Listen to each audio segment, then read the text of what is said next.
Welcome back to ஏர் சபில்லாக். இன்றைக்கி என்ன பார்க்க போகிறோன்னு பார்த்தீங்கன்னா, நேற்று ஃபுல்லும் திருவாரூர்லாம் சரியான மழைங்க. அந்த மழை பெஞ்சு தண்ணி நின்று மட்டையெல்லாம் சாஞ்சு போயிடுச்சு எங்கள் செட்டில். அதெல்லாம் இது பண்ணிக்கிட்டு இருக்கோம் கொல்லை பக்கத்தில்.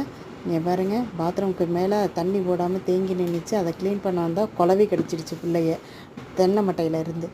அதெல்லாம் எடுத்துகிட்டு அவன் க்ளீன் பண்ணி அள்ளிக்கிட்டுருக்கான். ஃபுல்லும் இங்கே கொல்லையே தென்னை மரம் தாங்க. இதுதான் இப்போ உள்ள பாத்ரூம். இது பழைய பாத்ரூம். அதில் ஷெட்டு போட்டது, அது செப்பரேட்டாக இருக்கும். தென்னை மரத்து தேங்காய் விழுந்து அந்த ஷெட் உடஞ்சி போயிடுச்சு. பழைய பாத்ரூம் இது. வாழை மரமே சாஞ்சு போயிடுச்சுங்க. அதெல்லாம் எடுத்து போட்டு எல்லாத்தையும் க்ளீன் பண்ணி அள்ளி கொட்டிக்கிட்டு இருக்கார் பொறுப்பாக சார். இங்கே பாருங்க, எல்லாம் க்ளீன் பண்ணணும். நானும் விட்டுட்டேன். ஏணியை வச்சு மேலே ஏறி எல்லாத்தையும் க்ளீன் பண்ணிக்கிட்டு இருக்கார் இன்றைக்கி. எல்லாத்தையும் அள்ளிட்டு இப்போ அலச போகிறாரு சார். அலசணும். தண்ணி என்ன பண்ணுறது அப்படின்னா பார்த்தா டேங்கை போட்டுவிட்டான். டேங்கை போட்டு நொம்பி ஊற்றவும் அதிலே அலசிட்டு வந்துட்டாங்க.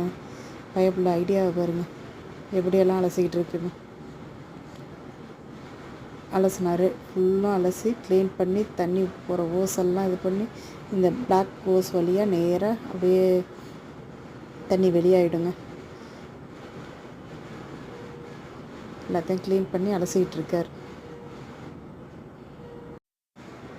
எப்படி இருந்த இடத்த இப்படி ஆக்கிட்டானா. இங்கே பாருங்கள், எப்படி ஆக்கிட்டேங்கிறான்.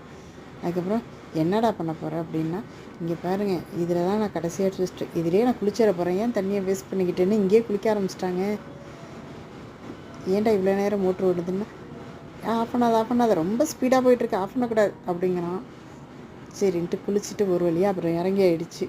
இங்கே பாருங்கள், ஏணியை வச்சு சார் இறங்கிட்டு இருக்காரு. நெக்ஸ்ட் வீடியோ மீட் பண்ணும். பாய்.